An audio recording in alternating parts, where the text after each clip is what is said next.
Noong ika-29 ng Desyembre taong 1809, ang British statesman at liberal politician na si William Ewart Gladstone, na nagsilbi bilang punong ministro ng Great Britain ng 4 na beses, ito ang pinakamarami sa sinumang naging punong ministro ng Britanya, ay isinilang sa Rodney Street sa Liverpool, England. 4 na beses din siyang nagsilbi bilang Chancellor of the Exchequer.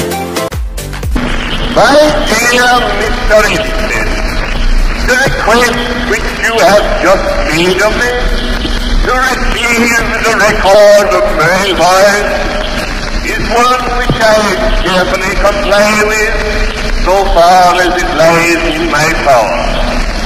So I lament to say that the voice which I transmit to you is only the relic of an organ, the employment of which has been over